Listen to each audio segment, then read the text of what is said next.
الحمد لله والصلاة والسلام على خير خلق الله محمد وعلى آله وصحبه أجمعين. براني بريزم خشكاني بريز السلام عليكم ورحمة الله وبركاته. بيم خوش بو ليرة ومن دوريك ما بيه دستيك ما بيه وتيك ما بيه لتشجيع كردني براني خوم خشكاني خوم لا بەشداری کردنیان لە هەموو ئەو پرۆژانەی کە خزمەت بە قورئان و سنەتی صحیحی پێغەمبەرەکە صلی الله عليه وسلم. ئەگەر باوکی دایکێکە خۆی نەیتوانی بەشداری بکات بەڵکو هاوکاری ڕۆڵەکانی بێ کەسێ هاوکاری هاوڕێکانی بێت هەر برایە هەر خوشکێک بۆ ئەوەی کە بتوانن لەم ڕێگاوە شارەزاییەک لە قورئانی پیرۆز وەربگرن، شارەزایەک لە سنەتەکانی پێغەمبەر صلی الله عليه وسلم، چونکە خوای پەروەردگار ئێمەی بۆ عیبادەت خۆڵقاندووە. عیبادەتیش بەبێ ئەوەی لێی تێبگەی ناتوانیت ئەو لەزەتەی لێ وەربگری و نایشتوانی بەو شێوە ئەنجامی بدەیت کە خوای پەروەردگار عەزە وەجەل پێغەمبەر صلی الله عليه وسلم داوای کردووە. بۆیە لێرە ئەڵێم ئەو پرۆژانە زۆرن، بەڵام من لێرە ئاماژە بە یەکێکیان ئەکەم وەکو پرۆژەی قورئان بەهاری ئیڵانە کە ئەنجومەنی بانگەواز و پەروەردە پێی هەڵساوە کە بریتێ لە 49 دوعای قورئانی لەگەڵ تەنها ئەحکامی نونی ساکن و تەنوین لە تەجویدە.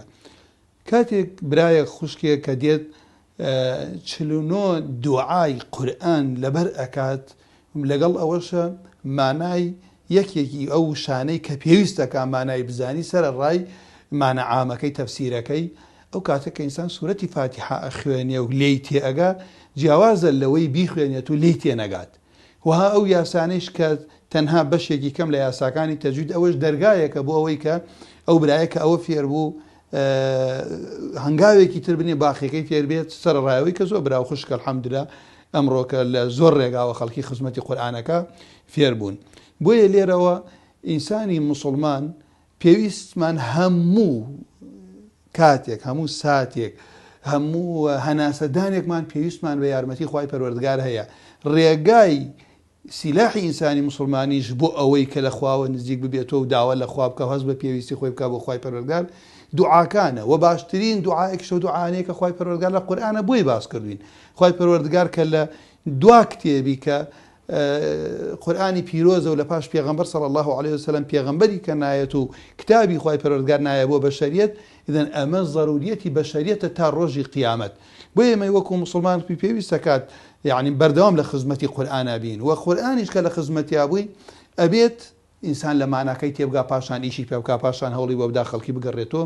بۆی بەڕاستی ئەم پرۆژانەی کە خزمەت بە قورئان و سنەتەکان خوای گەورە پاداشتی هەموو ئەو کەسانە ئەو ڕێکخراوانە ئەو جەمعانە بداتەوە کە لەو ڕێگاوە هەوڵەدەن خزمەت بە کتابی خوا و سنەتی پێغەمبەر صلی الله علیه و سلم خزمەت بۆ ملەتەش بکەن، چونکە ئەو ملەتەی کە لەسەر ئەساسی ئەم ئەخلاقە پەروەردە بێت دوورەکەوێتەوە لە زۆر کێشە و ئاژاوە و نەخۆشی نەفسی و ناڕەحەتی. بۆیە لێرەوە من دەستخۆشیەکەم لە هەر برایەک، لە هەر خوشکێک، لە هەر ڕێکخراوێک، هەر کەس ئەوەنەی کە پێی ئەکرێ بە ئامۆژگاری بێ، بە بەشداریکردن بێ، بە هاندانی خەڵکی بێ، بە یارمەتیدانی مادی بێت، ئەوە با بزانێ ئینشاء الله لەوە ئەچێ کەسێک لە ڕێگای لەبەرکردنی ئەم چەند ئاەتانەوە وەل تێگەشتن لە ماناکانی وە مانای وشەکانی فێربێت کە ئەمە کەم نییە بۆ کەسێک هەموو دوعاکانی قورئانی پیرۆز لەبەرکە و پاشان لێیشی تێبگات وەکل لە کاتی خوێندنی قورئانەوە لە کاتی دوعاکردنە دووبارەی کاتۆ. ئەمە فەضڵێکی خوای پەروەردگارە عەزە وەجەل. بۆیە لەو لاشۆ ئینسان ئەگەر بێت و مەبەست ئەوەیە کە عامی ئەو خەڵکەتۆ ڕێگایەک یارمەتیەک شتێک ئەدەی کە لە ڕێی کەسێکی خێرخواز و پێی خۆشەڵێ وڵا تەشجیعی کەسێک بکات، کەسێکم فەرمودانە لەبەرکە ئەم ئاەتانە لەبەرکات ئێمە و هەدیەی ئەدەینێ، ئەمەش هەر لە ڕۆژ شەرعیەکەی والحەمدوللا زانایان دەستخۆشی لەو کەسانە ئەکەن و دەستخۆشی لەو کەسانە شەکەن کە ڕێگا جۆرا و جۆرەکان ئەگرن نەبەر بۆی خەڵکی لە قورئان تێبگا، لە سنەتی پێغەمبەر صلی الله علیه وسلم تێبگا و هەوڵدا لێی تێبگا و لەبەریشی بکات، چونکە ئەو لەبەرکردنی قورئان لە دنیا ئینسان بەرزەکات. و فەرمودەی پێغەمبەر صلی الله عليه وسلم إن الله يرفع بهذا الكتاب أقواما ويضع به الآخرين. للرؤساء محشر تكاكار وشفيع بو ها والله كي ولا بهشتيشة كانت لبر بيد لنا وبهشتيشة قرآن دي لقلتايا باشان كاتيش الحمد لله ما وحرب را وخشك إيسج بيانوي بەشداری بکەن کە 24 مانگی سێ لە سەعات 2 پاشنیوەڕۆ و تاقیکردنەوە ئەنجام ئەدرێت.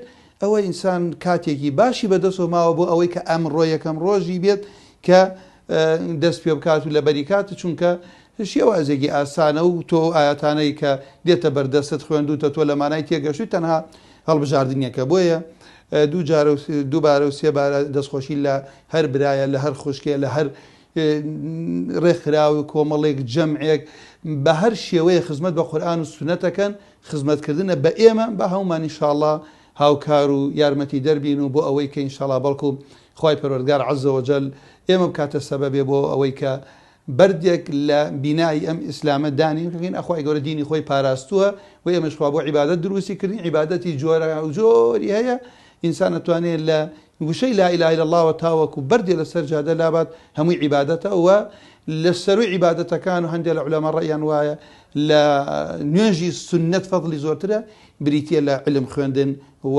لەبەرکردنی ئەم ئاەت و فەرمودانش. ئەوە ئەسڵی علم، چونکە علم بریتیە لە قال الله قال الرسول.